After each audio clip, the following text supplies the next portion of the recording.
Angela Morrison never expected to inherit anything from her great Aunt Ruth, a woman she had met only once at a distant family reunion when she was 12 years old.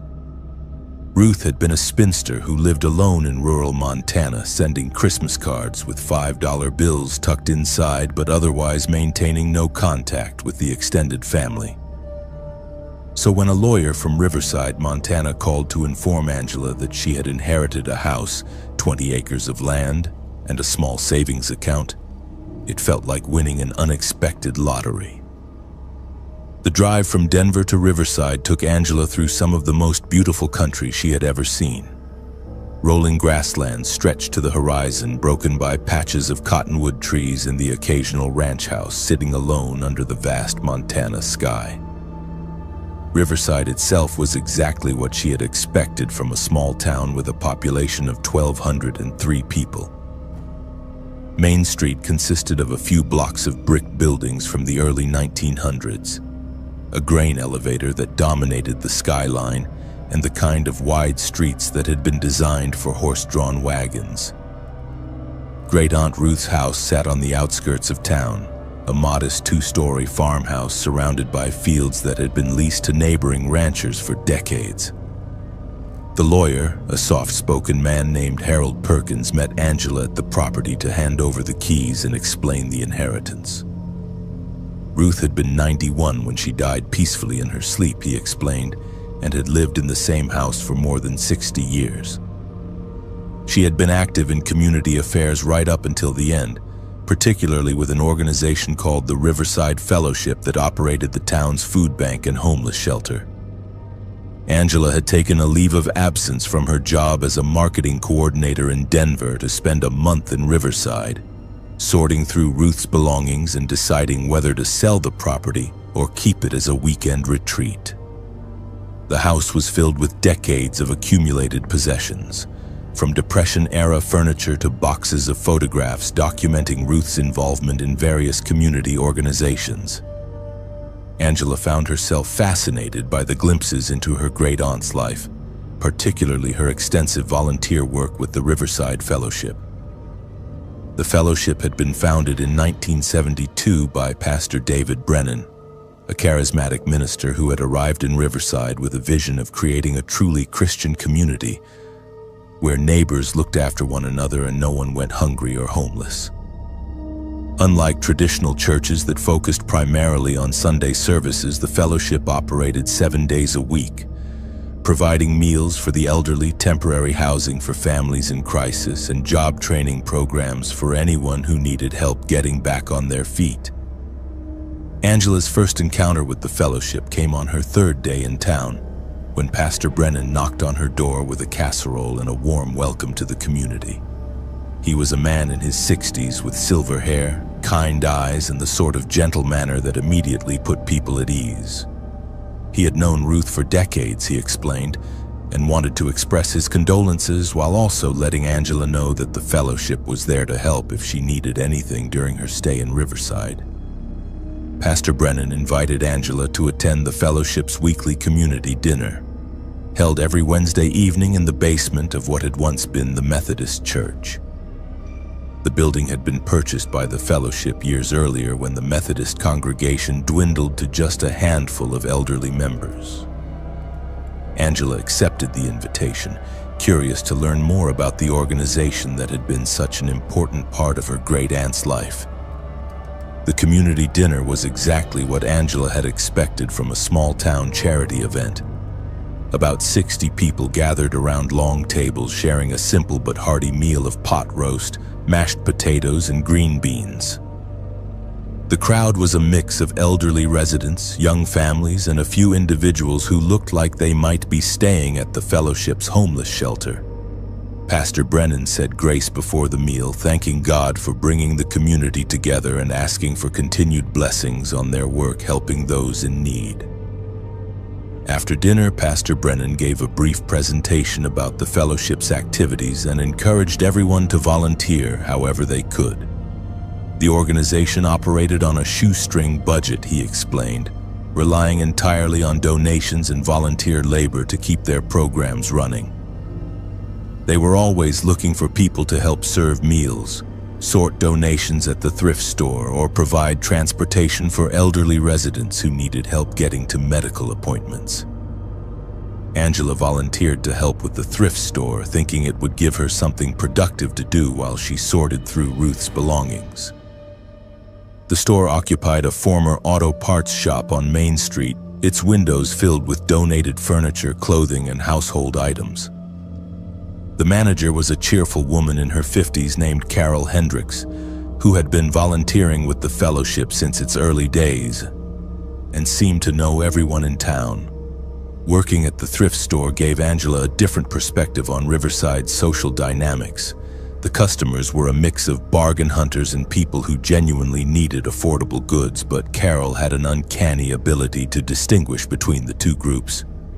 Regular customers who were struggling financially were quietly offered additional discounts or allowed to take items without payment, while tourists passing through town paid full price for the same merchandise. It was during her second week volunteering that Angela began to notice some troubling patterns in the fellowship's operations. Several times she observed Carol having whispered conversations with customers, arrangements that seemed to involve more than just buying used clothing or furniture. These conversations always took place near the back of the store, away from other customers, and invariably ended with the customer leaving through the rear exit rather than the front door. Angela's curiosity was further piqued when she discovered that the thrift store's back room contained far more merchandise than could fit in the main retail space. Boxes and bags of donated items were stacked to the ceiling, creating narrow aisles between towering walls of goods. Carol explained that they were always behind on processing donations, but something about her explanation did not ring true. Why would a charity store hold back merchandise when they needed money to fund their programs? The answer became clearer when Angela volunteered to help with the fellowship's weekly food distribution. Every Saturday morning, volunteers loaded trucks with groceries and delivered them to elderly residents and families who could not make it to the fellowship's main location. Angela was assigned to ride along with a driver named Tom Martinez, a quiet man in his 30s who seemed uncomfortable with small talk but knew exactly where to find every recipient on their route. The food distribution route took them to some of the poorest areas around Riverside, including a cluster of mobile homes near the railroad tracks and several isolated farmhouses where elderly residents lived alone. At each stop, Tom would carry boxes of groceries to the door while Angela waited in the truck. She noticed that the conversations at each door lasted much longer than necessary for a simple food delivery, and recipients often handed Tom envelopes or small packages before he returned to the truck. When Angela asked Tom about the extended conversations, he became evasive and changed the subject. The people on their route were grateful for the fellowship's help, he said, and sometimes liked to chat about their lives or share news about their families.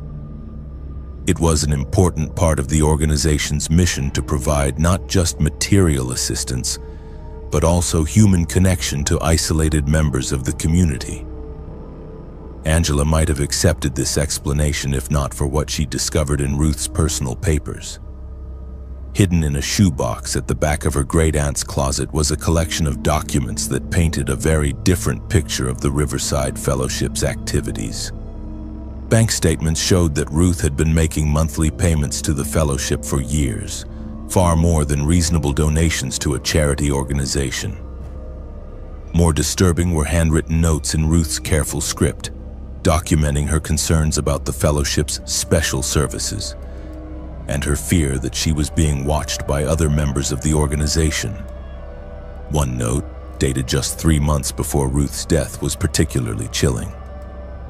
Ruth wrote that she had discovered the true purpose of the fellowship's food distribution program and was planning to contact authorities outside of Riverside. She was convinced that Pastor Brennan and his inner circle were using the organization's charitable work as a cover for illegal activities, possibly involving the elderly residents who received regular visits from fellowship volunteers. Ruth's final note expressed her terror that the Fellowship had discovered her suspicions. She wrote that her house was being watched, her phone calls were being monitored, and she was afraid to leave her property alone. She had hidden copies of evidence in various locations around the house and hoped that someday someone would find them and expose the truth about the Riverside Fellowship's operations. Angela spent the next 2 days searching every inch of Ruth's house, following clues from her great-aunt's cryptic notes. In the basement, hidden behind a loose stone in the foundation wall, she found a manila envelope containing photographs, financial records, and a detailed journal documenting the Fellowship's criminal activities. The evidence painted a picture of systematic exploitation that had been operating for decades under the guise of Christian charity. The Fellowship's food distribution program was actually a drug trafficking network that used elderly residents as unwitting intermediaries. Volunteers would deliver groceries containing hidden packages of illegal substances, then collect payment and redistribute the drugs through the thrift store and other Fellowship operations. Elderly recipients who became suspicious or threatened to report the activities were systematically isolated and eventually eliminated through carefully administered drug overdoses that appeared to be natural deaths. Ruth's journal documented at least 15 suspicious deaths among Fellowship food recipients over the past 10 years, all elderly individuals who had died alone in their homes after expressing concerns about the organization's activities. The local sheriff, Rita Valdez, was either complicit in the cover-up or incompetent, because none of these deaths had triggered serious investigations despite the obvious pattern. Even more horrifying was Ruth's discovery that the Fellowship was also involved in elder abuse and financial exploitation on a massive scale. The organization systematically identified isolated elderly residents, gained their trust through charitable services, then gradually assumed control over their finances and medical care. Victims were encouraged to name the Fellowship as beneficiaries in their wills, then died under suspicious circumstances that allowed the organization to inherit their property and assets. Angela realized that she was in immediate danger. If the Fellowship had killed Ruth to prevent her from exposing their activities, they would not hesitate to eliminate Ruth's heir who had inherited the evidence. She packed the most damaging documents in her car and drove directly to the state capitol, where she presented the evidence to the Montana Attorney General's office and requested protection for herself and any other potential witnesses. The investigation that followed revealed the full scope of the Riverside Fellowship's criminal enterprise. Pastor David Brennan and 12 of his associates were arrested on charges ranging from drug trafficking to elder abuse to multiple counts of murder. The organization had been responsible for the deaths of at least 23 people over 15 years, using their charitable activities as a perfect cover for systematic exploitation of the most vulnerable members of their community. Sheriff Rita Valdez was also arrested, charged with corruption and obstruction of justice for her role in covering up the Fellowship's crimes. The investigation revealed that she had received regular payments from the organization and had deliberately failed to investigate suspicious deaths among elderly residents. Angela Morrison never returned to Riverside after testifying at the trial. She sold her great-aunt's property and donated the proceeds to legitimate organizations that actually helped elderly residents. The house where Ruth had lived and died now stands empty, its windows boarded up like a monument to the victims of a charity organization that used compassion as a weapon against the people they pretended to serve. Marcus Whitfield had been covering small-town politics for the Burlington Herald for over 15 years, but nothing had prepared him for what he would uncover in Millfield, Vermont. The assignment seemed routine enough when his editor handed it to him on a gray October morning. The town of 847 residents had been selected for a state heritage grant worth $2 million, and the paper wanted a feel-good piece about rural communities preserving their historical character. What Marcus discovered instead would haunt him for the rest of his life. Millfield sat nestled in a valley between rolling hills covered in sugar maples, their leaves burning red and gold in the autumn light.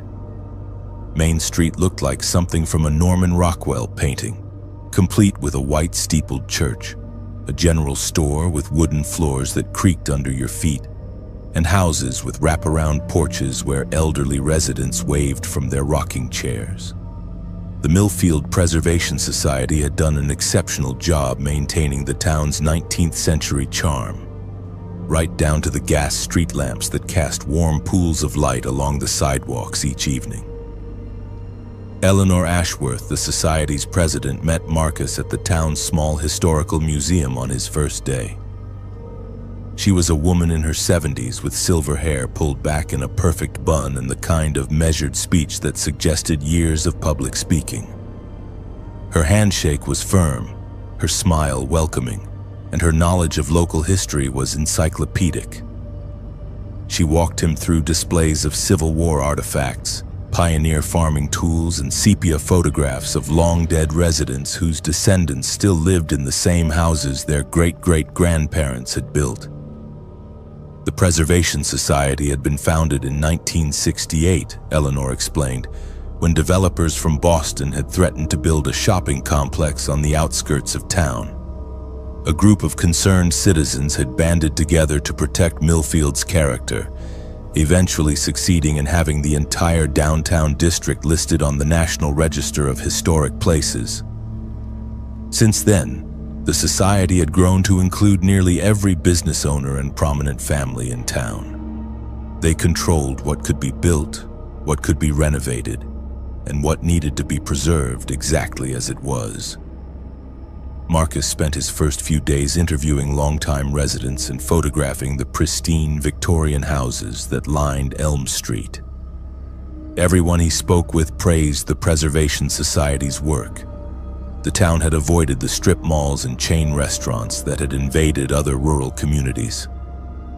Property values had remained stable even during economic downturns. Young families were moving to Millfield specifically because it offered the kind of safe, traditional environment that seemed to be disappearing everywhere else in New England. But there were subtle things that began to bother Marcus as he continued his reporting. When he asked about families who had moved away from Millfield, conversations became awkward and vague. People would mention that so-and-so had decided to try their luck elsewhere, or had found better opportunities in the city, but could never provide specific details about where these former residents had gone or what they were doing now. When Marcus asked for contact information so he could interview some of these families for a broader perspective on the town's development, he was told that most people had lost touch over the years. The town's public records also struck him as oddly incomplete. The clerk's office had meticulous documentation going back to the 1800s, but there were strange gaps in more recent decades.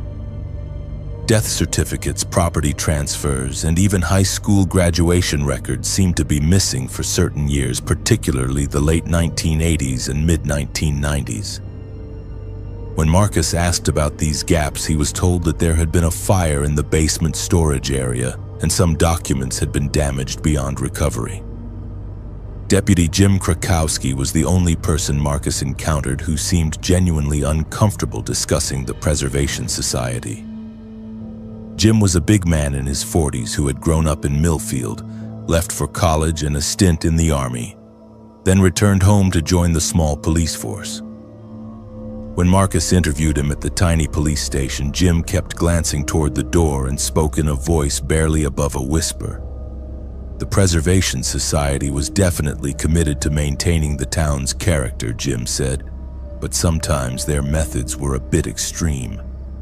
They had unofficial authority that went far beyond what was written in any municipal code. If someone wanted to change the color of their shutters or replace their front steps, they needed society approval.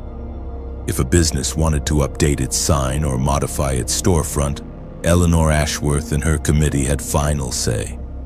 People who ignored these unofficial rules often found themselves facing endless bureaucratic obstacles, unexpected tax assessments, or mysterious problems with their utilities. Jim told Marcus about a young couple who had moved to Millfield 3 years earlier and bought a rundown house on Maple Street. They had big plans to renovate the property, turning it into a bed and breakfast that would attract tourists interested in the town's historical character. But they made the mistake of beginning work without consulting the Preservation Society first. Within a week of starting renovations, they were cited for code violations. Their building permits were mysteriously revoked, and their contractor received anonymous threats that convinced him to abandon the project. The couple tried to fight the bureaucratic roadblocks for months, but eventually gave up and sold the house to Eleanor Ashworth's nephew for a fraction of what they had invested. Marcus asked Jim if he had investigated the anonymous threats against the contractor, but the deputy just shrugged. The contractor had never filed an official complaint, and without a formal report, there was nothing to investigate. Besides, Jim added with a bitter smile, the Preservation Society had been very generous to the police department over the years. Their annual fundraising dinner had paid for new equipment, vehicle upgrades, and even Jim's salary increases. It would be difficult to investigate people who were essentially his employers. The conversation with Deputy Krakowski left Marcus with more questions than answers, so he decided to dig deeper into the Preservation Society's finances. As a non-profit organization, their tax records were public, but obtaining them required a formal request to the state. While waiting for those documents, Marcus drove to the county seat and spent a day in the courthouse researching property transfers and business licenses. What he found there made his blood run cold. Over the past 20 years, the Preservation Society had acquired ownership of more than 60% of the residential properties in Millfield. Sometimes these acquisitions were straightforward purchases, but more often they involved complicated arrangements where the society would buy a mortgage from a bank, then foreclose when the owner encountered financial difficulties. In several cases, the society had purchased properties from families who had suddenly decided to move away from town, often selling for well below market value as if they were desperate to leave quickly. The pattern became even more disturbing when Marcus cross-referenced these property transfers with missing person reports from neighboring towns. At least 12 people who had sold property to the Preservation Society had never been seen again after leaving Millfield. Their families had filed missing person reports with state police, but the investigations had gone nowhere. The missing individuals had apparently withdrawn their savings in cash, abandoned their jobs without notice, and vanished without contacting relatives or friends. State police had classified these as voluntary disappearances by adults who had chosen to start new lives elsewhere. Marcus tried to contact some of these missing persons' relatives, but the conversations were frustrating and frightening. Family members were reluctant to discuss their missing loved ones, and several people hung up when Marcus identified himself as a reporter. One woman, the sister of a man who had disappeared after selling his house to the Preservation Society, agreed to meet Marcus at a diner 30 miles from Millfield. She arrived looking over her shoulder and speaking in whispers, clearly terrified that someone might overhear their conversation. Her brother had been planning to move to Florida after retiring from his job at the paper mill, she explained. He had lived in the same house his whole life, raised his children there after his wife died, and was looking forward to a quiet retirement somewhere warm. But something had changed in his final weeks in Millfield. He became paranoid and jumpy, convinced that people were watching his house and following him around town. He told his sister that he had discovered something terrible about the Preservation Society, something that put him in danger. Before he could explain what he had learned, he was dead. The official cause of death was listed as a heart attack, but his sister had never believed that explanation. Her brother had been in excellent health, with no history of heart problems. More importantly, his body had been discovered in the basement of his house, which made no sense because he never went down there. The basement stairs were steep and narrow, and his arthritis made it difficult for him to navigate them safely. The Preservation Society had arranged for a quick cremation before his sister could request an autopsy, claiming that her brother had specified cremation in a will that no one had ever seen. Marcus left that conversation with a growing certainty that he was investigating something far more sinister than historical preservation. The missing persons, the property acquisitions, the incomplete records, and the climate of fear that seemed to permeate the town all pointed toward a conspiracy that had been operating for decades. But he needed hard evidence, something more substantial than suspicious coincidences and frightened whispers. His breakthrough came when he finally received the Preservation Society's financial records from the state. Hidden among pages of routine expenses and fundraising income was a series of payments to a company called Heritage Transport Services. These payments, totaling more than $800,000 over 5 years, were listed as restoration consulting fees, but the amounts were far too large for any legitimate consulting work. When Marcus researched Heritage Transport Services, he discovered that it was a shell company with no employees, no office, and no legitimate business operations. The company's only listed asset was a fleet of refrigerated trucks. Marcus spent a sleepless night in his hotel room trying to piece together the implications of what he had discovered. A preservation society with access to refrigerated trucks, a pattern of missing persons who had owned valuable property, and a town where asking too many questions could be dangerous. The conclusion was almost too horrible to accept, but the evidence was overwhelming. The Millfield Preservation Society was not just preserving historical buildings. They were systematically murdering residents who posed a threat to their operations, then disposing of the bodies while seizing their property. The next morning, Marcus packed his belongings and checked out of his hotel before dawn. He had enough evidence to write his story, but he needed to get far away from Millfield before publishing it. As he drove through the center of town one final time, Eleanor Ashworth stepped out of the historical museum and waved goodbye with her characteristic warm smile. Marcus waved back, fighting the urge to floor the accelerator and flee as fast as his car could carry him. 3 weeks later, Marcus Whitfield's expose appeared on the front page of newspapers across New England. Within hours, state and federal law enforcement agencies had launched a massive investigation into the Millfield Preservation Society. What they uncovered was even worse than Marcus had suspected. The society had been operating a sophisticated human trafficking network, kidnapping residents who threatened to expose their activities and selling them to criminal organizations in major cities. The refrigerated trucks were used to transport victims who had been drugged and told they were being relocated to new jobs in other states.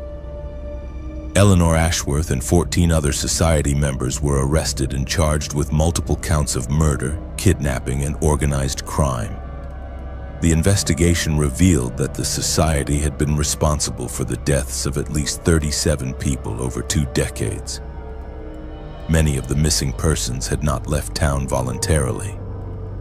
They had been murdered in the basement of the historical museum, their bodies dissolved in acid, and their property seized through forged documents. Marcus Whitfield received a Pulitzer Prize for his investigative reporting, but the recognition brought him no satisfaction. He had exposed a monstrous conspiracy, but he could not bring back the victims or undo the years of terror that had gripped Millfield. The town still exists today, its Victorian houses and gas street lamps preserved exactly as they were, but most of the buildings stand empty now. Few people want to live in a place where a historical preservation society turned into a criminal organization that murdered anyone who threatened their perfect vision of small-town America. Tommy Rodriguez had saved for 3 years to open his auto repair shop in Cedar Grove, Alabama, a small town of 2,156 residents that sat along Highway 82 between Montgomery and Tuscaloosa. The town had seemed perfect for his business venture when he first visited in the spring of 2021. Main Street still had the bones of prosperity from decades past, with solid brick buildings that had housed thriving businesses during the cotton boom years. The rent was affordable, the location had good visibility from the highway, and there was clearly a need for honest automotive service in a community where many residents drove older vehicles that required regular maintenance. Tommy had grown up in Birmingham, the son of Mexican immigrants who had taught him the value of hard work and treating customers fairly. He had spent 15 years working for other people's shops, learning every aspect of automotive repair while saving money and building a reputation for reliable service. When he finally opened Rodriguez Auto Service in a former gas station on the outskirts of Cedar Grove's downtown district, he felt like he was achieving the American dream his parents had sacrificed so much to make possible. The first few months went exactly as Tommy had hoped. Word spread quickly in the small town that the new mechanic was honest, skilled, and charged fair prices for his work. Farmers brought in their pickup trucks. Elderly residents trusted him with their carefully maintained sedans, and young families appreciated his willingness to explain what was wrong with their vehicles and offer options that fit their budgets. Tommy hired 2 part-time employees and began looking into purchasing the building that housed his shop. His first encounter with the Cedar Grove Business Alliance came on a sweltering Tuesday morning in August, when a black Cadillac pulled into his parking lot and 3 people in expensive suits climbed out. The leader was a heavy-set man in his 60s named Frank Buchanan, who introduced himself as the Alliance's executive director. He was accompanied by Mayor Patricia Donnelly, a sharp-eyed woman who had held office for 12 years, and a man named Charles Webb, who was identified only as a community stakeholder. Frank Buchanan's manner was friendly but firm as he explained that the Business Alliance served as an unofficial chamber of commerce for Cedar Grove, helping coordinate economic development and ensuring that new businesses integrated successfully into the community. Every business owner in town was expected to join the Alliance and participate in their activities, which included monthly meetings, community fundraising events, and cooperative advertising campaigns that promoted Cedar Grove as a destination for shoppers and tourists. The membership fee was $500 per month, plus additional assessments for special projects and community improvements. In exchange, Alliance members received priority consideration for city contracts, favorable treatment in zoning and permit applications, and protection from unfair competition. Frank emphasized that last point with particular intensity, explaining that the Alliance worked hard to ensure that established businesses were not undercut by newcomers who did not understand local market conditions. Tommy politely declined to join the Alliance, explaining that he preferred to focus on providing good service to his customers rather than participating in business politics. His shop was doing well on its own, he said, and he did not see the need to pay monthly fees for benefits he did not require. The 3 visitors exchanged glances at his response, and Mayor Donnelly made a note on a clipboard before they left without further argument. Within a week, Tommy began experiencing problems that seemed designed to drive him out of business. The city building inspector arrived unannounced to conduct a comprehensive review of his shop, citing violations that had never been mentioned during previous inspections. The fire marshal followed 2 days later, ordering costly modifications to Tommy's electrical system and threatening to shut down the business if the work was not completed within 30 days. A representative from the State Environmental Protection Agency appeared the following week, claiming that someone had reported improper disposal of automotive fluids. Each inspection resulted in fines and mandatory improvements that cost Tommy thousands of dollars he had not budgeted for regulatory compliance. More troubling was the way his customer base began to shrink without explanation. Regular clients stopped bringing their vehicles to his shop, often offering vague excuses about finding service closer to their homes or deciding to take their cars to dealers in Montgomery instead. Tommy suspected that the business alliance was behind his troubles, but he had no proof of coordination between the organization and the various government agencies that were suddenly scrutinizing his operations. When he complained to city officials about the harassment, he was told that all inspections were routine and that any business owner who maintained proper standards had nothing to worry about. The situation escalated when Tommy discovered that someone had been spreading rumors about his shop around town. Customers began asking whether it was true that he used inferior parts, that he had been cited for environmental violations, and that his insurance might not cover work performed at his facility. Tommy tried to counter these rumors by offering references and guaranteeing his work, but the damage to his reputation was becoming irreversible. His breakthrough in understanding the Alliance's methods came when Janet Morris, an elderly woman who had been one of his first customers, stopped by the shop late one evening after closing time. Janet had been bringing her aging Buick to Tommy for routine maintenance, and he had always appreciated her straightforward manner and prompt payment. But she had not been to his shop in more than a month, despite previously scheduling regular appointments. Janet looked nervous as she explained that she had been approached by Frank Buchanan at the grocery store and told that Tommy's shop was under investigation by state authorities for fraudulent business practices. Buchanan had suggested that customers who continued to use Rodriguez Auto Service might face legal complications if the investigation resulted in criminal charges. He had also mentioned that Alliance member businesses offered special discounts to residents who could prove they were supporting local entrepreneurs rather than outside competitors. Tommy was furious but not surprised by Buchanan's tactics. What shocked him was Janet's revelation about how the Alliance enforced its control over the local economy. Business owners who refused to join the organization found themselves facing not just regulatory harassment and reputation attacks, but direct sabotage of their operations.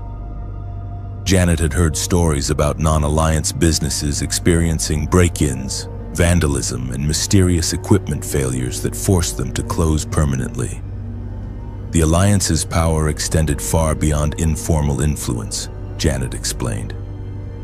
Frank Buchanan's family had owned the largest employer in Cedar Grove for 3 generations, a textile mill that provided jobs for more than 200 people. Mayor Donnelly's husband was the president of the town's only bank, which held mortgages and business loans for most of the local population. Charles Webb owned the largest farm in the county and controlled agricultural supply contracts that dozens of smaller farmers depended on for their livelihoods. Together, these 3 individuals and their allies could make life impossible for anyone who challenged their authority. They could deny loans, cancel contracts, eliminate jobs, and coordinate government harassment until their targets had no choice but to leave town or submit to Alliance control. Over the years, they had driven out dozens of potential competitors and forced every remaining business to accept their terms for continued operation in Cedar Grove. Tommy realized that he was facing a choice between joining a criminal conspiracy or losing everything he had worked to build. The Alliance was essentially operating a protection racket that extorted monthly payments from business owners in exchange for allowing them to operate without interference. Business owners who paid the fees received preferential treatment and protection from competition, while those who refused were systematically destroyed through coordinated attacks on their finances, reputation, and physical assets. The decision became easier when Tommy discovered evidence of the Alliance's most serious crime. While researching property records at the courthouse, he found documentation of suspicious ownership transfers involving businesses that had been forced to close after refusing to join the Alliance. In each case, the failed business had been purchased at a fraction of its value by shell companies that were later revealed to be controlled by Alliance members. Even more disturbing was a pattern of insurance claims filed by Alliance members whose properties had suffered convenient accidents that eliminated competition. A restaurant that refused to join the Alliance had burned down under mysterious circumstances, with the insurance payout allowing the owner of an Alliance member restaurant to expand into the vacant location. A competing auto repair shop had been destroyed by a gas explosion that investigators attributed to equipment malfunction, despite the owner's insistence that the equipment had been recently inspected and properly maintained. Tommy began secretly documenting his interactions with Alliance members and government officials, recording conversations and photographing evidence of the coordinated harassment he was experiencing. He also reached out to business owners in neighboring towns who had dealt with similar organizations, hoping to build a case that would expose the Alliance's illegal activities.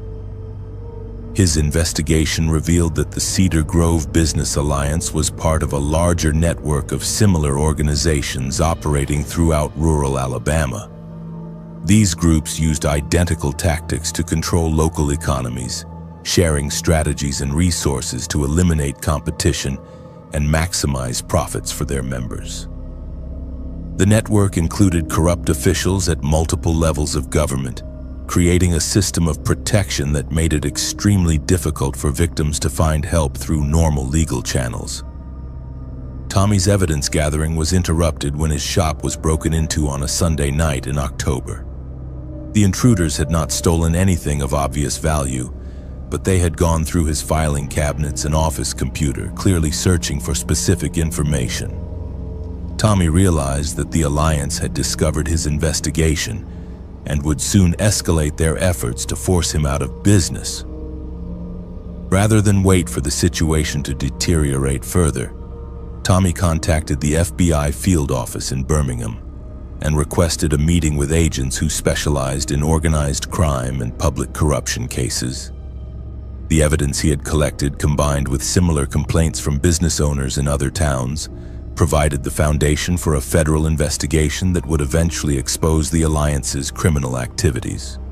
The FBI investigation revealed that the Cedar Grove Business Alliance and its affiliated organizations had been operating what amounted to a criminal enterprise for more than 20 years. Frank Buchanan, Mayor Patricia Donnelly, Charles Webb, and 14 other Alliance members were charged with racketeering, extortion, conspiracy, and arson. The investigation also resulted in corruption charges against officials from multiple government agencies who had participated in the harassment of non-compliant business owners. Tommy Rodriguez eventually reopened his auto repair shop after the Alliance leadership was arrested, but the experience had changed his perspective on small-town America. He had discovered that the picturesque communities portrayed in movies and television shows could hide sophisticated criminal organizations that controlled every aspect of local economic life.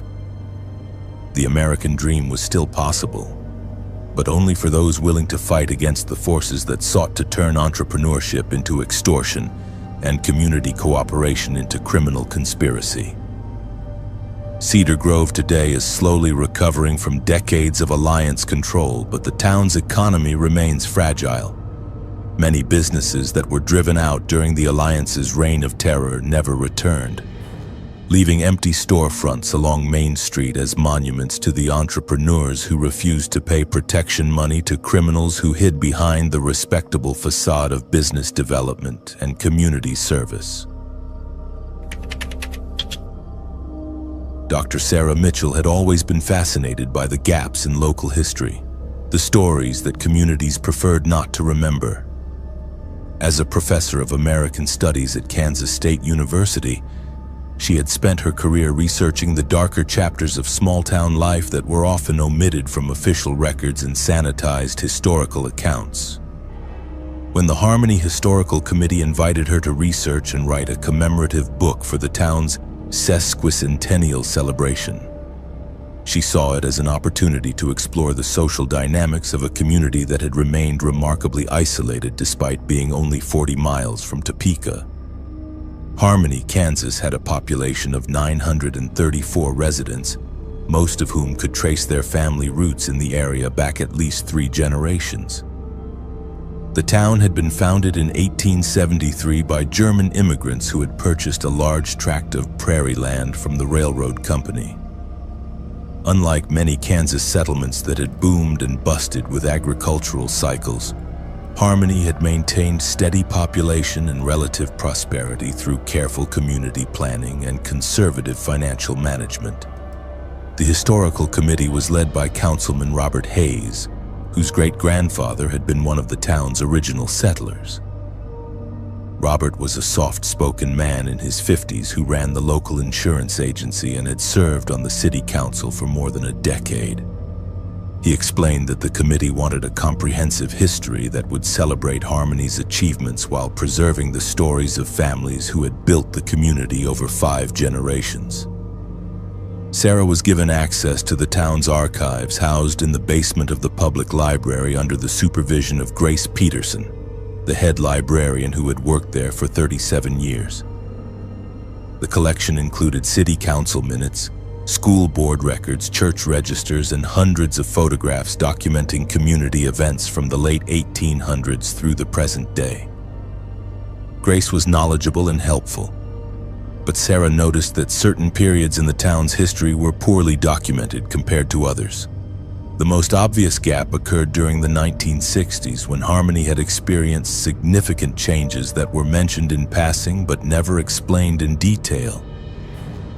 References in city council minutes suggested major population turnover, property sales, and the establishment of new community organizations. But the supporting documents that would explain these changes were missing from the archives. Grace explained that there had been a flood in the library basement during the 1980s, and many older records had been damaged beyond recovery. Sarah began interviewing longtime residents to fill in the gaps in the written record, but she quickly encountered resistance when she asked about the 1960s.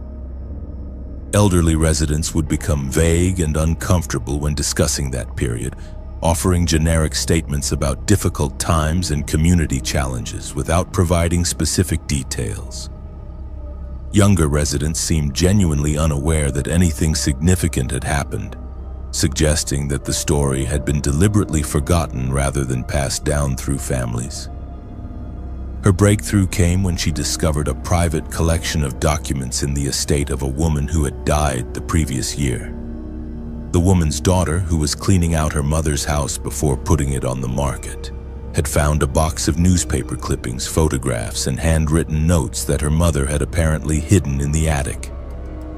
The daughter offered to let Sarah examine the materials, hoping that they might be useful for the historical project. The documents painted a disturbing picture of events that had occurred in Harmony during the summer of 1965. According to contemporary newspaper accounts from surrounding towns, Harmony had been the site of a mass disappearance that had attracted attention from state and federal law enforcement agencies. 13 families, totaling 57 individuals, had vanished from the community over a period of 6 weeks. Their houses had been left undisturbed, their belongings intact, and their bank accounts untouched, but the people themselves had simply disappeared without explanation. The missing families had all been relative newcomers to Harmony, having moved to the area within the previous 5 years. They represented different backgrounds and economic circumstances, but they shared one characteristic that set them apart from longtime residents. They had all expressed interest in modernizing various aspects of community life, from updating the school curriculum to allowing Sunday shopping to permitting social dancing at community events. Their disappearances had effectively ended all discussion of social changes that might challenge Harmony's traditional values. Sarah found additional documentation in old Kansas City newspapers that had covered the story as a regional mystery. State police had conducted a massive investigation, interviewing hundreds of residents and searching thousands of acres of farmland for evidence of what had happened to the missing families. The investigation had been hampered by the community's insistence that the families had simply decided to move elsewhere despite the lack of evidence supporting voluntary relocation. The newspaper coverage revealed details that made Sarah's blood run cold. Several of the missing families had told friends and relatives in other towns that they were planning to stay in Harmony permanently, having made significant investments in local property and businesses. Some had enrolled their children in school for the upcoming academic year. One family had been in the process of building a new house, with construction materials already delivered to their lot when they disappeared. Even more disturbing was the timing of the disappearances, which had occurred shortly after the missing families had begun organizing to challenge certain community decisions. They had questioned the historical committee's control over property development, objected to religious requirements for participation in civic activities, and advocated for more inclusive policies regarding newcomers who did not share the community's German Lutheran heritage. Sarah realized that she had stumbled upon evidence of what appeared to be systematic elimination of community members who threatened the established social order. The historical committee, rather than being a benign organization dedicated to preserving local culture, seemed to have been the coordinating body for a conspiracy that had resulted in the disappearance of nearly 60 people.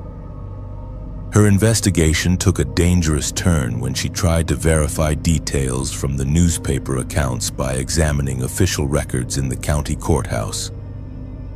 The sheriff's department files from 1965 were missing, apparently lost during an office renovation in the early 1990s. Property records showed that the homes and businesses owned by the missing families had been sold within months of their disappearances. But the sales had been handled through a legal process that seemed designed to obscure the actual buyers. Sarah discovered that most of the missing families' property had eventually ended up in the hands of longtime Harmony residents, often at prices well below market value. The transactions had been processed through a law firm in Topeka that had since closed, and the attorney who had handled the sales had died years earlier. The pattern suggested systematic theft of property from families who were no longer alive to protect their interests. When Sarah tried to discuss her findings with Robert Hayes, his reaction confirmed her worst suspicions about the historical committee's involvement in the cover-up. Hayes became agitated and defensive, insisting that Sarah was misinterpreting historical events and drawing conclusions that were not supported by reliable evidence. He suggested that she focus her research on more positive aspects of Harmony's development, particularly the community's achievements in agriculture and education. Hayes also mentioned that the committee had concerns about Sarah's research methods and wondered whether she was the right person to write the commemorative book. Other committee members had expressed reservations about working with an outside researcher who might not understand the community's values and priorities. Perhaps it would be better to find a local writer who had deeper connections to Harmony and greater appreciation for its traditions. Sarah understood the implicit threat in Hayes's comments, but she was determined to uncover the truth about what had happened to the missing families. She began working secretly, making copies of documents and conducting interviews outside of Harmony to avoid alerting committee members to the direction of her investigation. She also contacted law enforcement agencies to inquire about reopening the case, but was told that the statute of limitations had expired for most potential crimes and that the lack of physical evidence made prosecution impossible. Her research revealed that the disappearances in 1965 had not been an isolated incident. Similar patterns of sudden population turnover had occurred in Harmony during other periods when community cohesion had been threatened by outside influences. During the Great Depression, several families who had advocated for federal assistance programs had mysteriously relocated. In the early 1950s, supporters of racial integration had left town abruptly after the Supreme Court's desegregation decisions. The historical committee had been involved in all of these episodes, serving as the unofficial authority that determined which residents were welcome in Harmony and which posed a threat to community stability.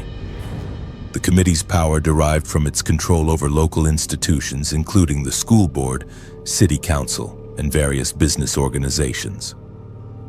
Members could effectively ostracize targeted families by denying them employment, services, and social acceptance until they had no choice but to leave. Sarah's final discovery came when she found evidence that the historical committee's activities had continued into recent decades, though with less dramatic methods than mass disappearance.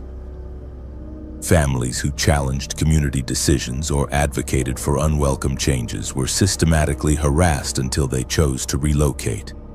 Their departure was then explained as voluntary decisions to pursue better opportunities elsewhere, maintaining the fiction that Harmony was a harmonious community where everyone was welcome.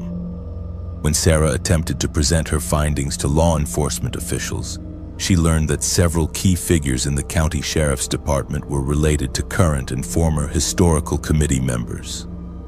Her investigation had been monitored from the beginning, and community leaders were already taking steps to discredit her research and prevent publication of her discoveries. Sarah Mitchell never completed the commemorative history of Harmony, Kansas. She resigned from the project after receiving threats against her family and being informed that her academic position might be endangered if she continued pursuing her research.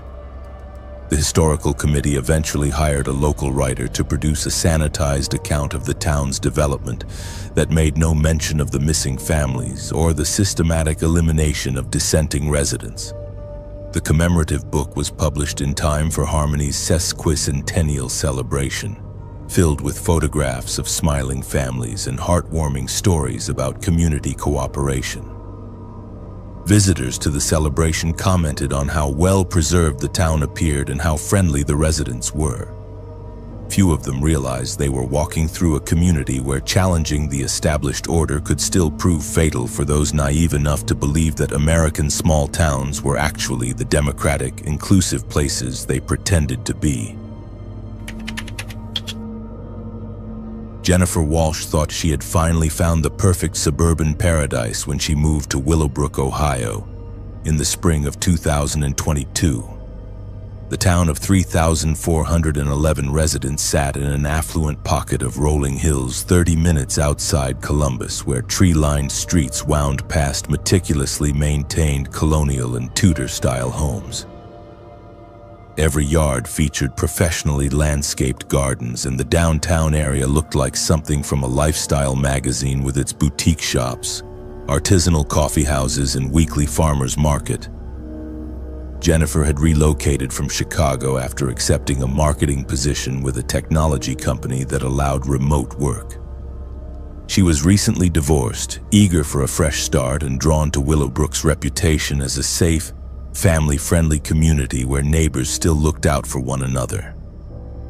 The house she purchased was a 1920s brick colonial on Maple Avenue, complete with a wraparound porch and a backyard garden that the previous owners had maintained with obvious pride and considerable skill. Within days of moving in, Jennifer received a handwritten invitation to join the Willowbrook Garden Club, delivered to her door by an elegant woman in her 60s who introduced herself as Victoria Sterling. The club had been founded in 1948, Victoria explained, and had grown to include most of the women in Willowbrook who took pride in their homes and gardens. Members met twice monthly for educational programs, social activities, and community service projects that kept the town looking beautiful year-round. The monthly dues were modest, Victoria said, and the club offered numerous benefits, including group discounts at local nurseries, access to gardening expertise from master gardener members, and participation in the annual home and garden tour that was Willowbrook's premier social event. More importantly, club membership provided opportunities to connect with other women who shared interests in creating beautiful living spaces and maintaining community standards that preserved property values for everyone. Jennifer was pleased to be welcomed so quickly into the community and accepted the invitation without hesitation. Her first garden club meeting was held in the social hall of the Presbyterian Church, where 35 women gathered for coffee, pastries, and a presentation about native Ohio wildflowers. The atmosphere was warm and sophisticated, with members dressed in the sort of understated expensive clothing that suggested comfortable financial circumstances without ostentation. Victoria Sterling clearly commanded respect as the club's president, a position she had held for more than a decade. She conducted meetings with parliamentary efficiency, announced upcoming events with the confidence of someone accustomed to having her decisions accepted without question, and dispensed gardening advice with the authority of genuine expertise. Other members deferred to her opinions and competed for her approval in ways that reminded Jennifer of high school social dynamics, though executed with the polish that came with decades of adult refinement. The club's community service projects were impressive in scope and impact. Members organized neighborhood cleanups, maintained flower gardens in public spaces, and coordinated with city officials to ensure that Willowbrook's standards for property maintenance were enforced consistently. The club also operated an informal welcome committee that helped new residents integrate into the community while learning about local expectations for home and garden care. Jennifer enjoyed the social aspects of club membership and found that belonging to the organization opened doors throughout Willowbrook. Shopkeepers were friendlier. Service providers gave priority to club members, and her neighbors treated her with the sort of respect that came from being accepted by the community's unofficial leadership. The garden club clearly wielded influence that extended far beyond horticulture and home decoration. Her first indication that the club's activities might include darker elements came during a discussion about a family that had recently moved away from Willowbrook. The Hendersons had lived on Jennifer Street in a beautiful Tudor revival house that should have been a perfect fit for the neighborhood's aesthetic standards. But according to whispered conversations during coffee hour, the family had struggled to maintain their property properly and had made several landscaping choices that other residents found inappropriate. The Hendersons had planted vegetables in their front yard, installed solar panels on their roof, and allowed their children to play in ways that other neighbors considered too loud and disruptive. More problematically, Mrs. Henderson had declined to join the garden club despite multiple invitations, explaining that she preferred to focus her volunteer time on environmental activism and social justice causes that she considered more important than neighborhood beautification. According to Victoria Sterling, the Hendersons had eventually realized that Willowbrook was not the right community for their lifestyle and had decided to relocate somewhere more compatible with their values. Their house had sold quickly to a lovely family who already understood the importance of maintaining neighborhood standards. Jennifer found the story troubling because she remembered the Hendersons mentioning their love for their home and their plans to live there permanently. But she assumed that circumstances had changed in ways that outsiders might not understand. Her concerns deepened when she witnessed the garden club's response to another family whose property maintenance had become problematic. The Kramers lived in a 1930s colonial that had been beautifully maintained until Mr. Kramer developed health issues that made it difficult for him to care for his extensive gardens.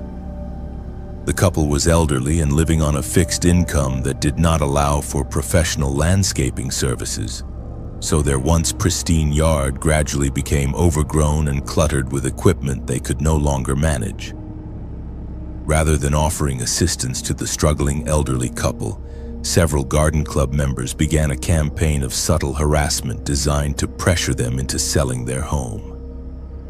Anonymous complaints were filed with city code enforcement, resulting in violation notices for minor infractions that had been ignored when the property was well maintained. Neighbors began commenting loudly about declining property values whenever they passed the Kramer house, ensuring that the elderly couple could hear their disapproval. Jennifer suggested that the garden club organize volunteers to help the Kramers maintain their yard, but Victoria Sterling dismissed the idea with a cold smile. The club's mission was to preserve community standards, not to enable residents who could not meet their responsibilities. If the Kramers were no longer capable of maintaining their property properly, the kindest thing would be to help them realize that they needed to move to a more appropriate living situation. The systematic campaign against the Kramers escalated when the couple received a letter from their homeowner's insurance company threatening to cancel their coverage due to safety hazards that had been reported by anonymous neighbors. Their property taxes were reassessed at a higher rate, despite the obvious decline in their home's condition. Contractors who had previously provided services to the couple suddenly became unavailable or dramatically increased their prices. Within 6 months, the Kramers had sold their home to a developer who renovated it extensively before selling to a young family who immediately joined the garden club and began participating enthusiastically in community activities. Jennifer never learned where the elderly couple had moved, and none of the garden club members seemed interested in maintaining contact with them after they left Willowbrook. The pattern became clear when Jennifer began paying attention to other families who had left the community during her first year in Willowbrook. In each case, the departed residents had somehow failed to meet unstated but rigorously enforced standards for property maintenance, lifestyle choices, or social participation. Families with children who were too loud, homeowners who chose unconventional landscaping, and residents who declined to participate in community organizations all eventually moved away after experiencing various forms of pressure that made their lives increasingly difficult. Jennifer's investigation into the garden club's activities took a dangerous turn when she discovered evidence of the organization's most serious crimes. While volunteering to help organize club records, she found files documenting systematic surveillance of residents who were considered problematic. The files contained photographs of properties, records of visitors and activities, and detailed notes about family dynamics and financial circumstances. Even more disturbing were records showing that garden club members had coordinated with local officials to ensure that targeted residents faced bureaucratic obstacles, tax assessments, and regulatory problems that would pressure them to relocate.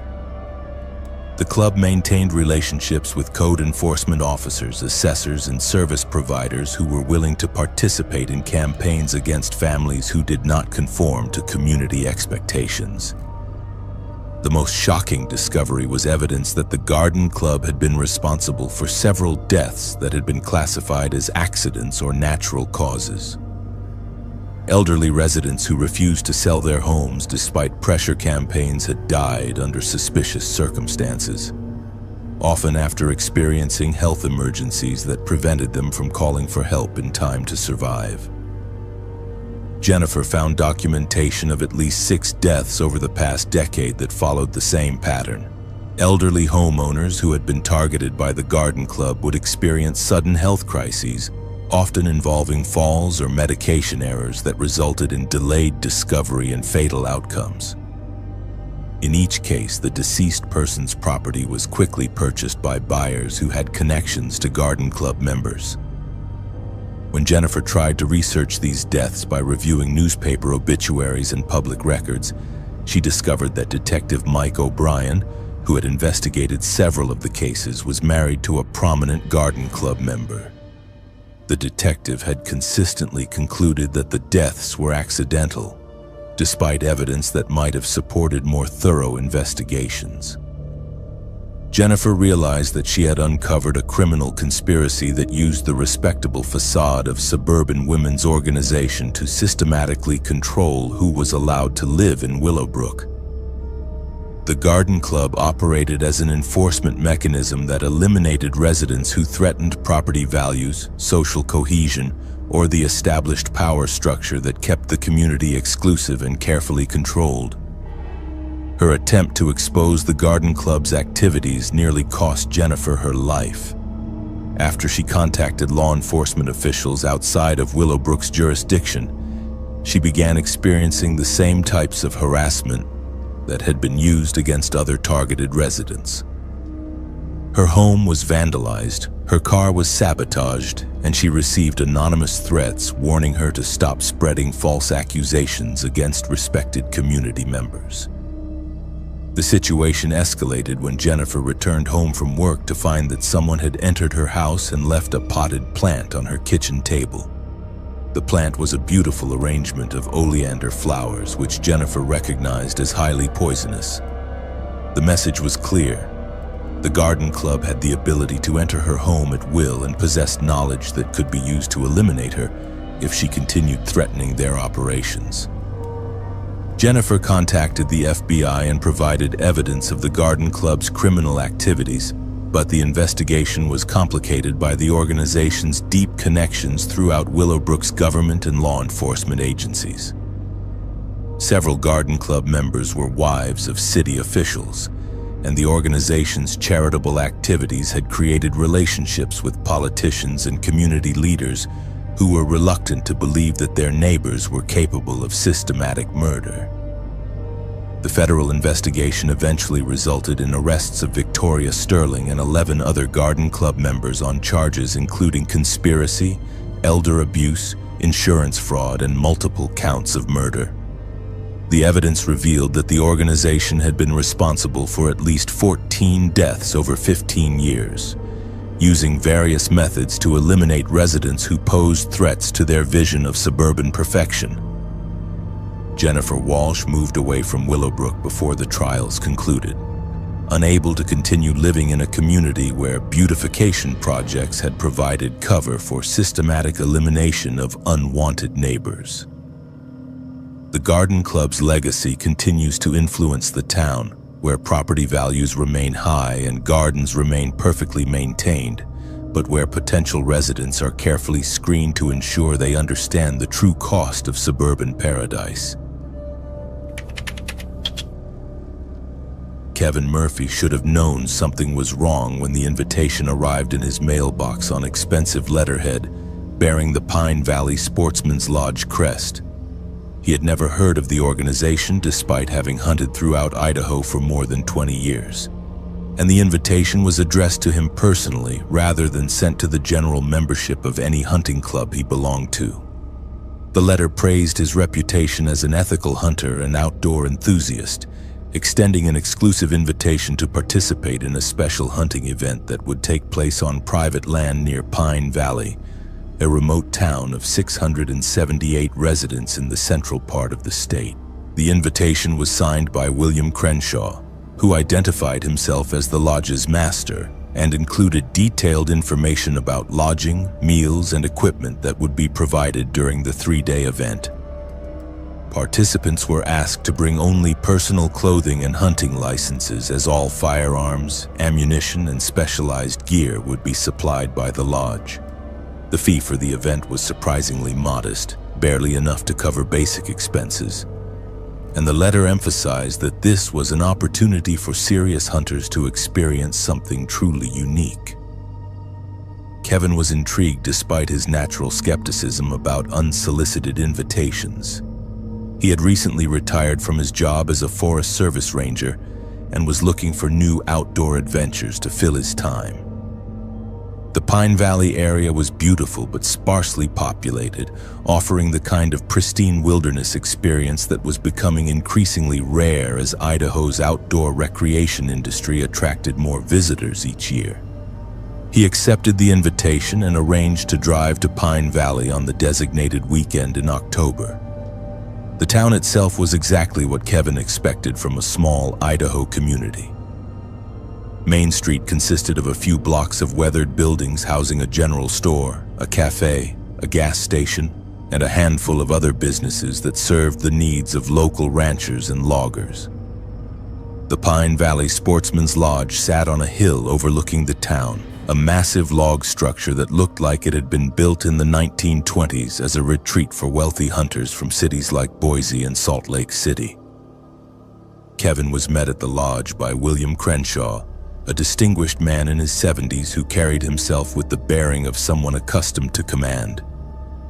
Crenshaw had the weathered complexion and confident manner of a lifelong outdoorsman, and his knowledge of hunting techniques and wildlife behavior was immediately apparent in their conversation.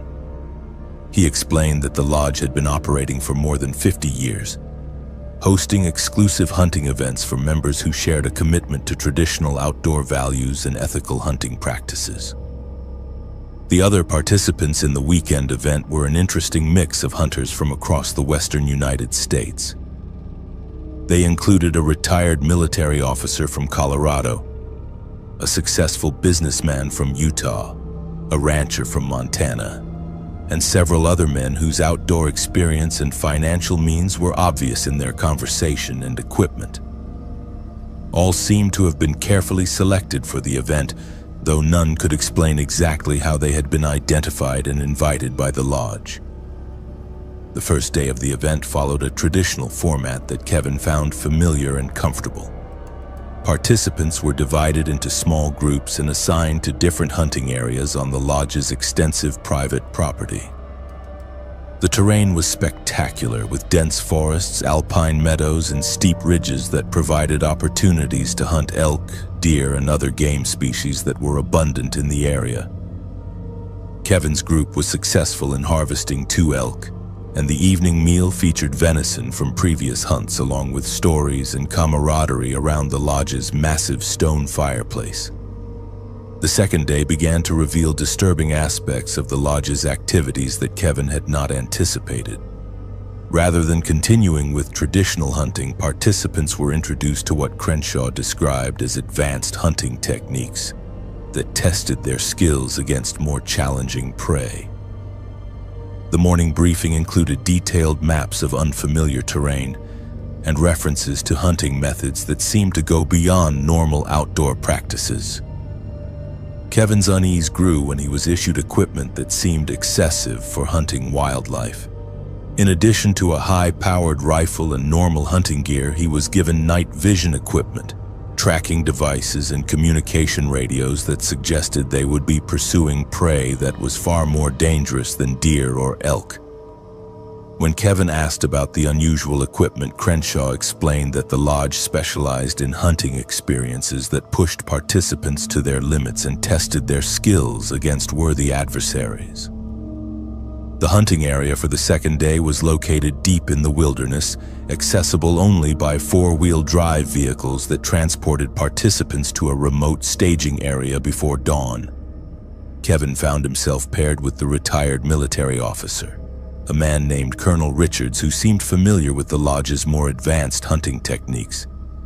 Richards explained that the Pine Valley Sportsman's Lodge was known among certain hunting circles for offering experiences that could not be found anywhere else. Hunting opportunities that attracted serious outdoorsmen who were looking for the ultimate test of their skills.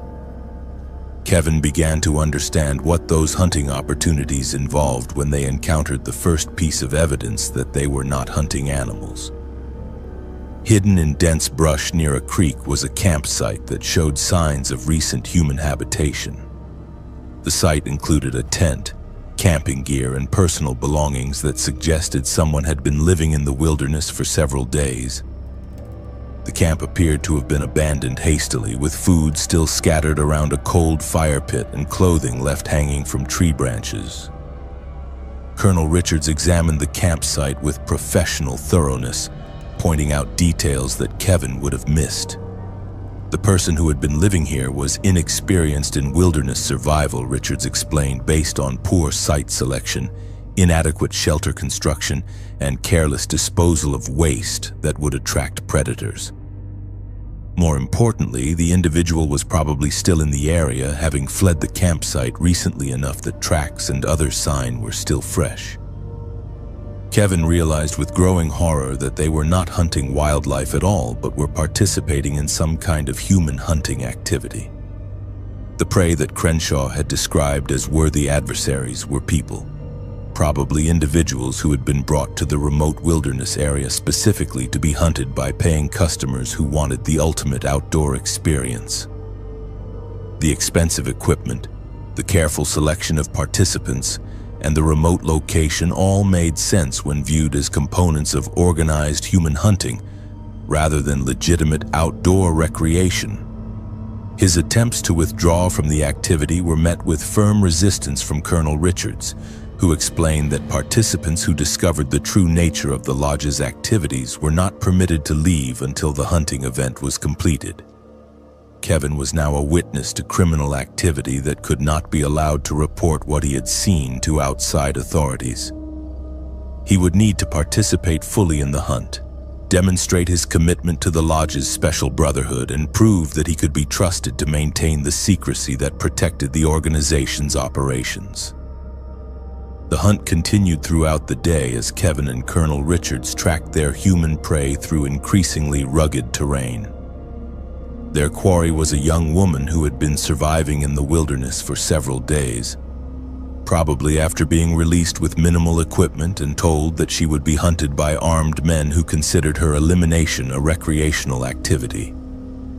Kevin could see evidence of her growing desperation in the tracks and campsites they discovered, signs that she was becoming exhausted and making increasingly poor decisions in her efforts to evade capture. Kevin tried to sabotage the hunt by providing false information about tracks and suggesting wrong directions when Colonel Richards consulted him about their prey's likely movements. But Richards was experienced enough to recognize Kevin's deception, and by afternoon it became clear that Kevin's own survival might depend on his cooperation. Richards made subtle but unmistakable threats about what happened to lodge participants who proved unreliable or who threatened the organization's security.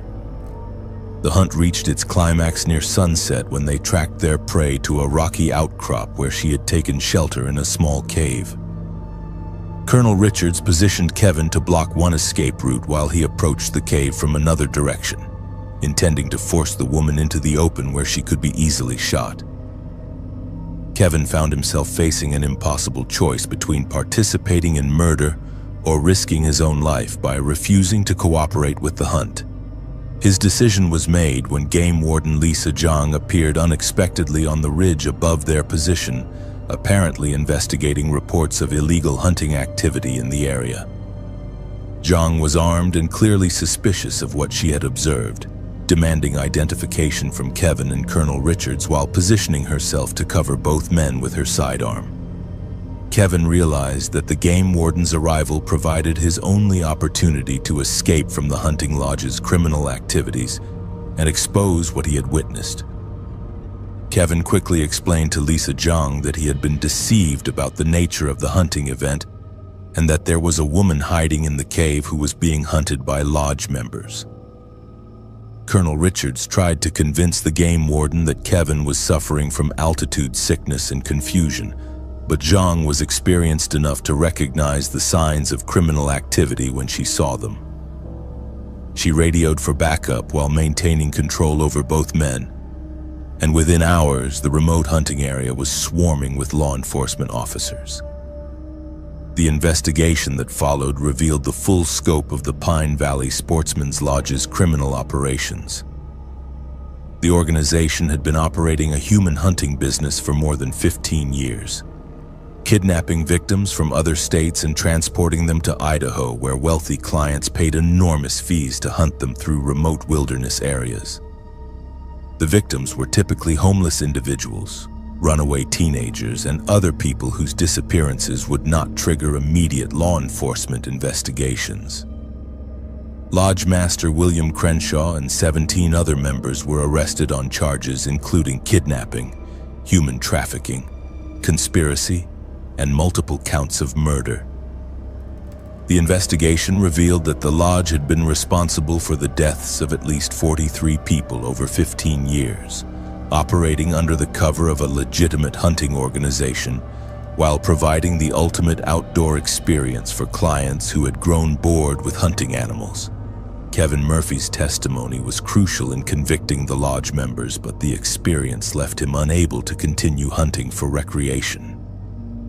He had discovered that his beloved outdoor activities could be perverted into something monstrous by people who viewed human life as just another form of game to be pursued and killed for entertainment. The Pine Valley Sportsman's Lodge building still stands on its hill overlooking the town, but it has been abandoned since the arrests, serving as a reminder that even the most respected community organizations can hide unspeakable evil behind facades of tradition and respectability. The small town of Pine Valley has struggled to recover from the revelation that one of its most prominent institutions was actually a criminal enterprise that murdered dozens of innocent people. Many residents had known about the lodge's exclusive hunting events but had never suspected that the wealthy visitors were paying to hunt human beings rather than wildlife. The economic impact of losing the lodge's business has been devastating for local merchants and service providers who had depended on the income generated by the organization's activities. Game Warden Lisa Zhang received commendations for her role in exposing the lodge's crimes, but she too was affected by the discovery that a trusted community institution had been operating a systematic murder business. Her investigation revealed that several local officials had been aware of suspicious activities at the lodge but had chosen to ignore them because of the economic benefits the organization brought to the community. The corruption and willful blindness that had enabled the lodge's operations for so many years demonstrated how easily small communities could become complicit in unspeakable crimes, when those crimes were committed by wealthy and respected organizations. Michelle Thompson had been looking for meaningful volunteer work since moving to Maplewood, Wisconsin, a picturesque town of 1,189 residents nestled among rolling hills covered with maple and oak forests. Her husband's promotion had brought them from Milwaukee to this charming community where Main Street was lined with well-preserved 19th century buildings and neighbors still waved to each other from their front porches. Michelle had always believed in giving back to the community, and the Maplewood Service League seemed like the perfect organization to channel her desire to help others. The Service League had been operating for more than 30 years, providing a wide range of charitable services to families in need throughout the region. Their programs included a food pantry, emergency assistance for families facing financial crises, after-school tutoring for struggling students, and a summer camp program that served children from low-income households. The organization was highly respected throughout central Wisconsin, regularly receiving grants from foundations and government agencies that recognized their effective work addressing poverty and social problems in rural communities. Hannah Brooks, the Service League's executive director, was an impressive woman in her 50s who had dedicated her career to nonprofit work. She had founded the organization after recognizing that small towns like Maplewood often lacked the social services available in larger cities, leaving vulnerable families with nowhere to turn when they encountered difficulties. Under her leadership, the Service League had grown from a small volunteer group into a professionally managed organization with an annual budget of more than $2 million in programs that served hundreds of families each year.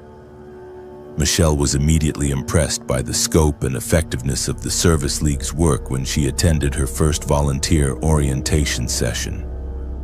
The organization operated out of a converted warehouse on the outskirts of town, with separate areas for food distribution, clothing donations, administrative offices, and program activities.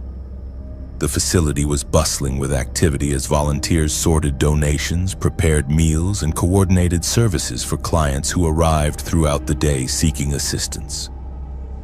Hannah Brooks explained that the Service League served families from a wide geographic area, including many clients who traveled from other counties to access services that were not available in their home communities. The organization had developed a reputation for providing help without judgment, offering assistance to anyone who needed it regardless of their circumstances or background. This approach had made the Service League particularly effective at reaching families who might be reluctant to seek help from government agencies or traditional charities. Michelle was assigned to work with the organization's Family Assistance Program, which provided emergency help to households facing immediate crises such as eviction, utility shutoffs, or medical emergencies. Her role involved interviewing clients to assess their needs, connecting them with appropriate resources, and following up to ensure that the assistance had been effective. The work was emotionally demanding but deeply rewarding, as Michelle was able to see the immediate impact of her efforts on families who were struggling to survive.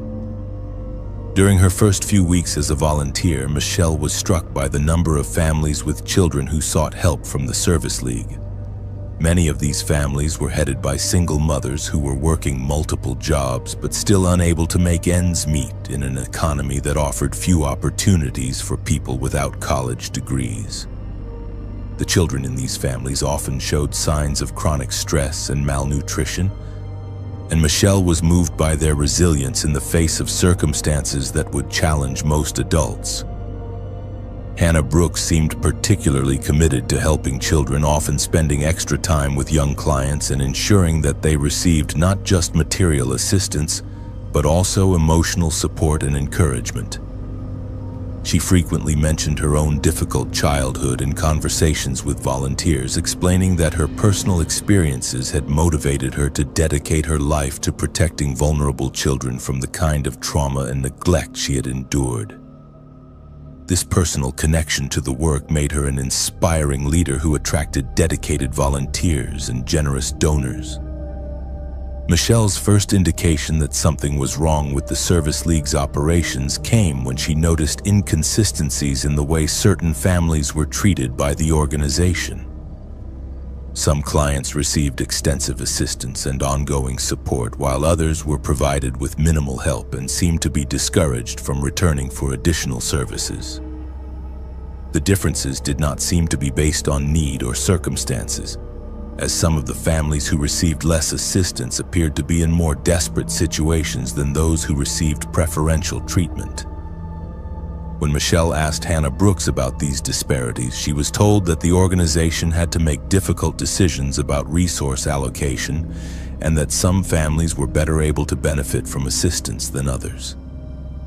Families who demonstrated commitment to improving their situations and who followed the Service League's recommendations were more likely to receive ongoing support, while those who seemed unable or unwilling to make positive changes were provided with temporary help but not long-term investment. Michelle found this explanation troubling because it seemed to contradict the Service League's stated mission of helping anyone who needed assistance.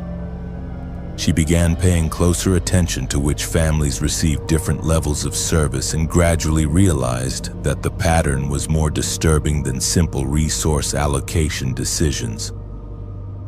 Families with children who were particularly attractive or well-behaved seemed to receive more attention from Hannah Brooks and other staff members, while families with children who were shy, traumatized, or difficult to manage were often provided with minimal assistance.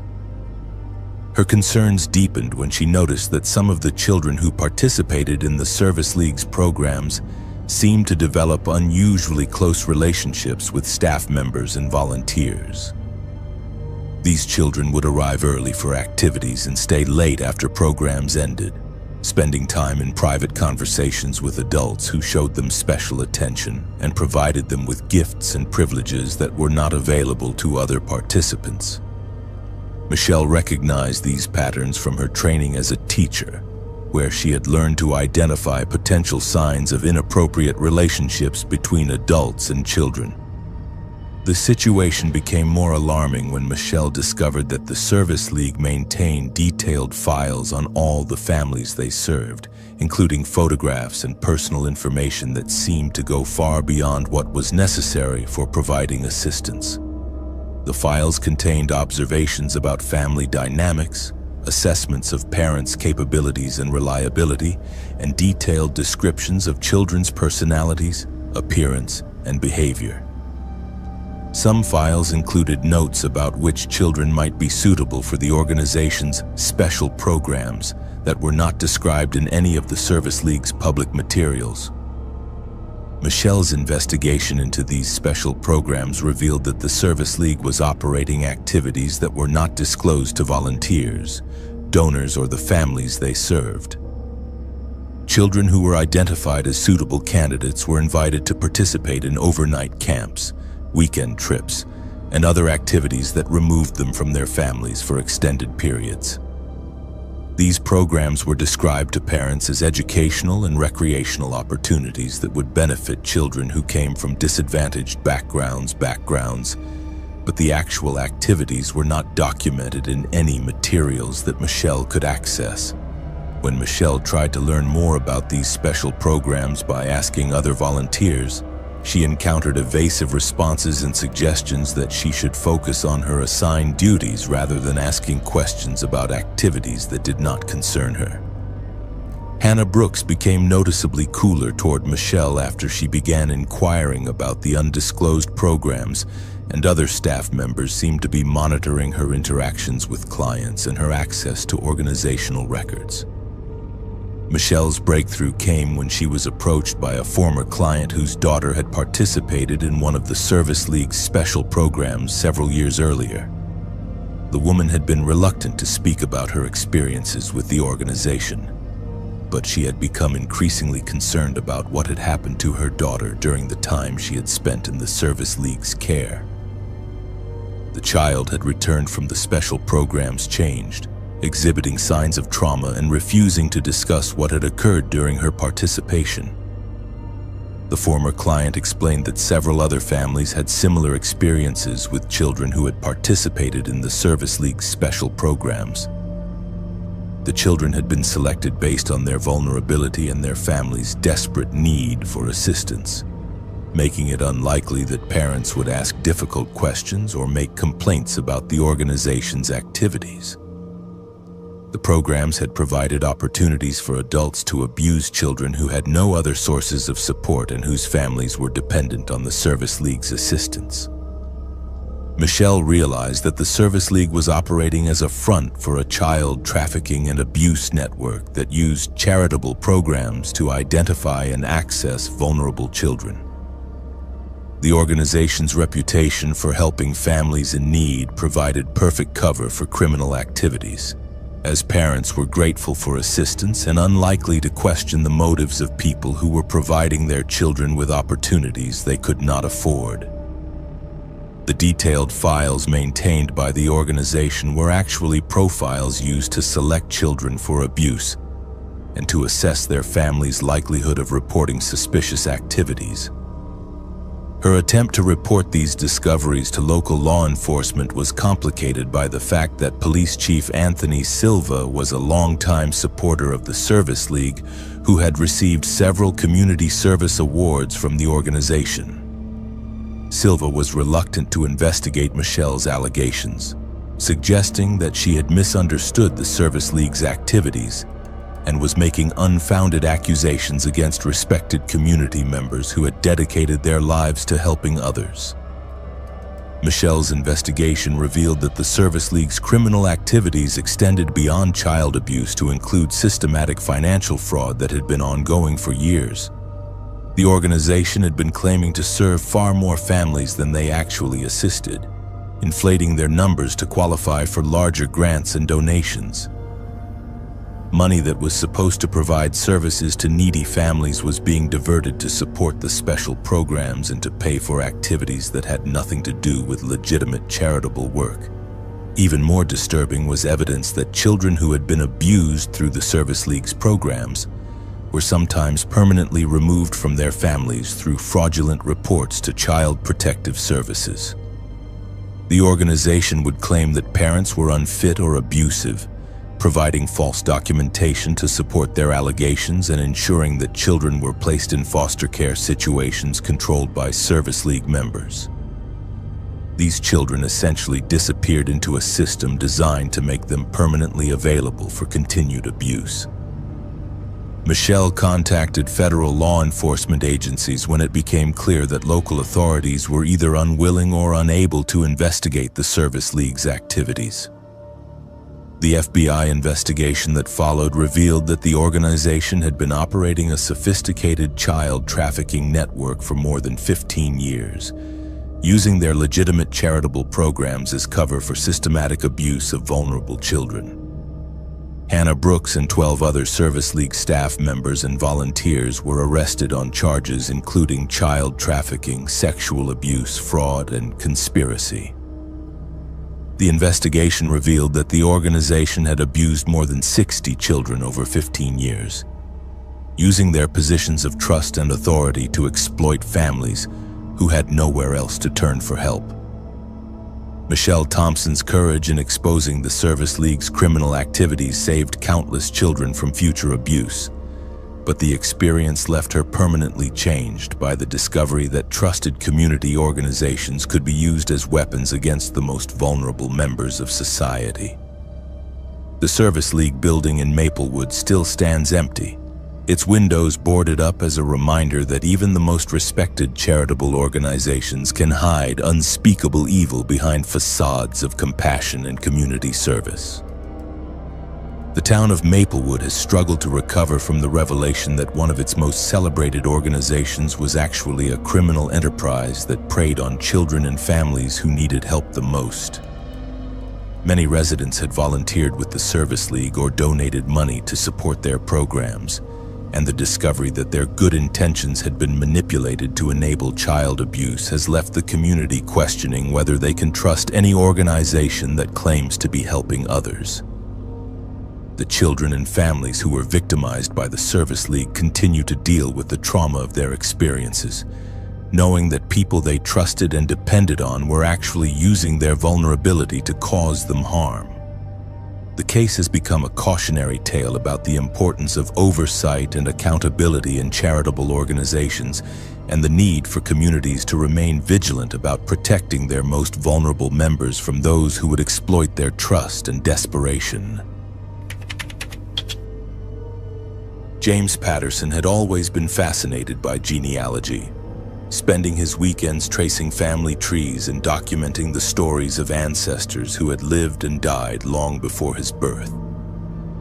When he inherited his grandmother's collection of family documents and photographs, he decided to research the Patterson family history in depth, hoping to create a comprehensive record that future generations could treasure. His investigation led him to Blackwater, North Carolina, a small town of 1,045 residents where his great-great-grandfather had settled in the 1890s after immigrating from Scotland. Blackwater sat in the foothills of the Blue Ridge Mountains, surrounded by dense forests and rolling farmland that had changed little since the town's founding. The community had been built around a lumber mill that processed timber from the surrounding mountains, and many of the original families still owned property that had been in their possession for more than a century. Main Street retained its 19th century character, with brick buildings housing businesses that served both local residents and tourists who visited the area for its scenic beauty and historical significance. The Blackwater Heritage Foundation operated out of a restored Victorian mansion that served as both a museum and research center for anyone interested in the town's history. The foundation had been established in 1964 by prominent local families who wanted to preserve documents, artifacts, and stories that documented the community's development from a frontier logging camp into a stable agricultural town. Margaret Caldwell, the foundation's current director, was a distinguished woman in her 70s whose own family had been among Blackwater's original settlers. James was welcomed warmly when he contacted the foundation about researching his family history. Margaret Caldwell personally guided him through their extensive archives, which included birth and death records, property deeds, business ledgers, and thousands of photographs that chronicled life in Blackwater from its earliest days. The foundation maintained detailed genealogical records for most of the families who had lived in the area, creating a comprehensive database that researchers could use to trace connections between different branches of their family trees. The Patterson family records were particularly extensive, documenting 5 generations of births, marriages, deaths, and property transactions that painted a detailed picture of how James's ancestors had lived and worked in the Blackwater area. His great-great-grandfather had arrived with very little money but had gradually accumulated land and built a successful farming operation that had supported his descendants for decades. The family had been active in community affairs, serving on church boards, school committees, and various civic organizations that had shaped the town's development. James was impressed by the Foundation's meticulous record-keeping and their obvious dedication to preserving local history. Margaret Caldwell seemed to know intimate details about every family that had ever lived in Blackwater, and her stories brought the dry facts in the archives to life with anecdotes about personalities, relationships, and events that had shaped the community's character. She encouraged James to spend as much time as needed going through the records, offering to help him understand the context behind the documents he was discovering. During his research, James began to notice patterns in the Foundation's records that seemed unusual for a typical small town. Certain families appeared to have unusually detailed documentation, with records that tracked not just basic vital statistics but also personality traits, talents, health conditions, and other characteristics that seemed to go beyond normal genealogical research. Some files included photographs and notes that documented multiple generations of the same families, creating profiles that resembled breeding records more than family histories. Even more unusual was the Foundation's practice of maintaining what they called connection maps that traced relationships between different families going back several generations. These elaborate charts showed not just marriages and direct family relationships, but also more distant connections, including friendships, business partnerships, and other associations that had linked various families over time. The maps were incredibly detailed, suggesting that the Foundation had invested enormous effort in tracking even minor connections between community members. James's curiosity was piqued when he discovered that his own family was featured prominently in these connection maps, with detailed notations about Patterson family members going back to his great-great-grandfather's arrival in Blackwater. The maps showed connections to dozens of other families in the area, creating a web of relationships that seemed to encompass virtually everyone who had ever lived in the town. Some of the notations included references to characteristics and abilities that had been passed down through different family lines, as if the Foundation was tracking genetic traits across multiple generations. When James asked Margaret Caldwell about these unusual records, she explained that the Foundation took a comprehensive approach to documenting local history. Understanding the connections between families was essential for preserving the full story of how the community had developed, and tracking characteristics across generations helped explain why certain families had been particularly successful or influential in the town's affairs. The Foundation's mission was to ensure that future researchers would have access to complete information about their ancestors and their place in the community's history. James found this explanation plausible until he began to notice references in the Foundation's records to families who had apparently been encouraged or required to form marriages based on recommendations from community leaders. The records contained correspondence between prominent families discussing potential marriages between their children, with detailed analysis of how such unions would benefit the community's genetic heritage. Some letters were quite explicit about the goal of ensuring that desirable traits were passed down to future generations while preventing marriages that might introduce unwanted characteristics. The pattern became even more disturbing when James discovered records showing that families who refused to follow the Foundation's marriage recommendations sometimes faced social and economic pressure that forced them to leave Blackwater entirely. Property records showed that non-compliant families had often sold their land at below-market prices to Foundation board members or their allies, suggesting that economic coercion had been used to enforce compliance with the community's breeding program. James realized that the Blackwater Heritage Foundation was not simply preserving local history, but had been operating a systematic program to control which families remained in the community and who they were allowed to marry. The Foundation's extensive genealogical records were actually breeding charts designed to maintain genetic lines that the organization's leadership considered desirable, while eliminating families whose characteristics were deemed problematic or inferior. His investigation revealed that this program had been operating for more than 60 years, with foundation leaders serving as unofficial matchmakers who arranged marriages between young people whose family lines were considered genetically compatible. Children who refused to marry according to the Foundation's recommendations were often ostracized from the community, denied employment opportunities, and pressured to relocate to areas where their genetic heritage would not contaminate the carefully maintained bloodlines of Blackwater's founding families. Even more horrifying was James's discovery that the Foundation had been involved in systematic elimination of individuals whose genetic makeup was considered undesirable. The records contained documentation of suspicious deaths, unexplained disappearances, and forced institutionalizations that had removed dozens of people from the community over the decades. Individuals with physical disabilities, mental illness, or other conditions that the Foundation considered genetic defects had been systematically eliminated to prevent them from reproducing and passing their characteristics to future generations. The Foundation's activities extended beyond controlling marriages to include monitoring the health and development of all children born in the community. The organization maintained detailed records of every child's physical and mental characteristics, identifying those who showed signs of undesirable traits that needed to be addressed before they reached reproductive age. Children who were deemed genetically inferior were often removed from their families through fabricated reports to social services, then placed in institutions where they could not reproduce.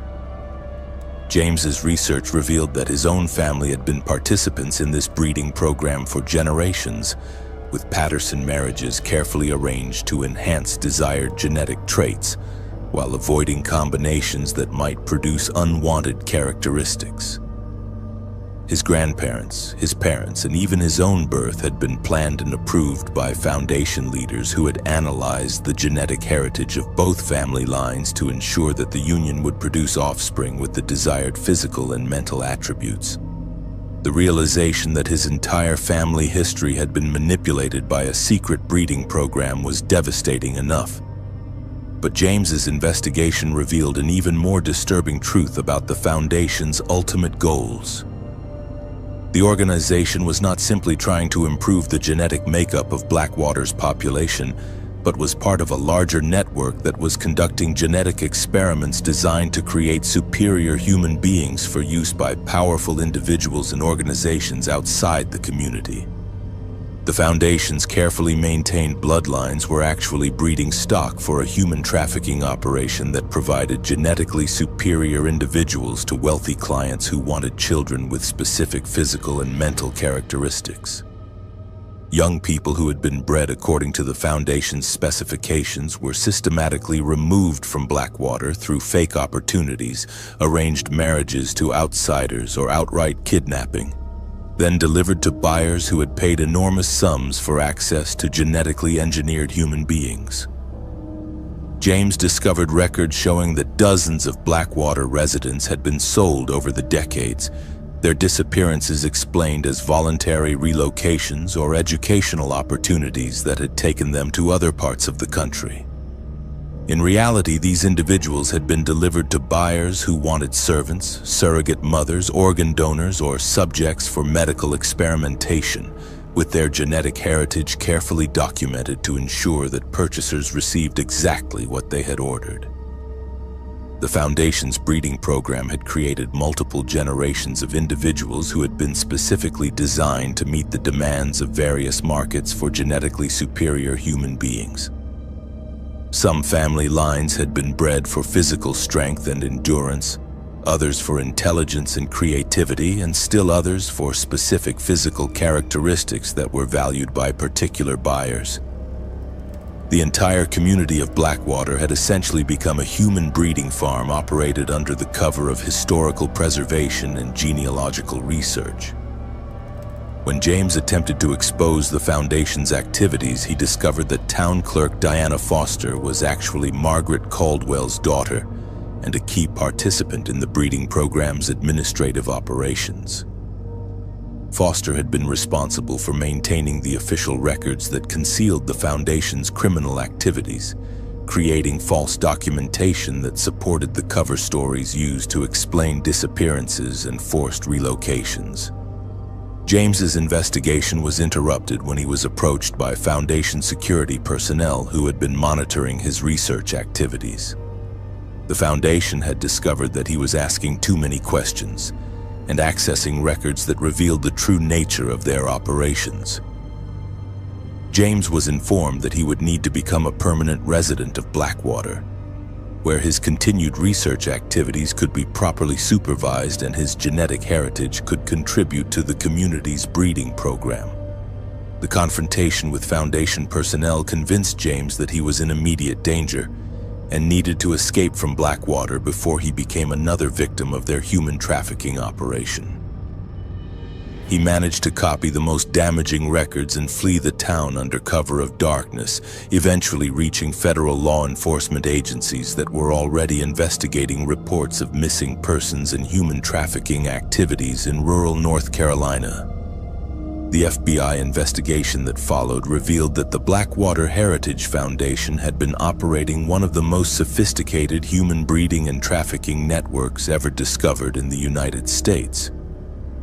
Margaret Caldwell, Diana Foster, and 19 other Foundation members were arrested on charges including human trafficking, kidnapping, conspiracy, and murder. The investigation revealed that the organization had been responsible for the disappearance of more than 130 people over 50 years, using their genealogical research activities as cover for systematic breeding and sale of human beings. James Patterson never returned to Blackwater after testifying at the trials that eventually convicted the Foundation leadership. His genealogical research had revealed that his family's entire history had been fabricated and manipulated by criminals who had used genetic engineering to create human beings for sale to the highest bidders. The discovery that even his own existence had been planned and controlled by traffickers left him questioning everything he had believed about his identity and heritage. The town of Blackwater continues to exist, but most of the original families have dispersed to other areas where their genetic heritage is not a matter of public record. The Heritage Foundation building now stands empty, its archives seized as evidence in ongoing investigations into the network of human trafficking operations that had used small American towns as breeding facilities for more than half a century.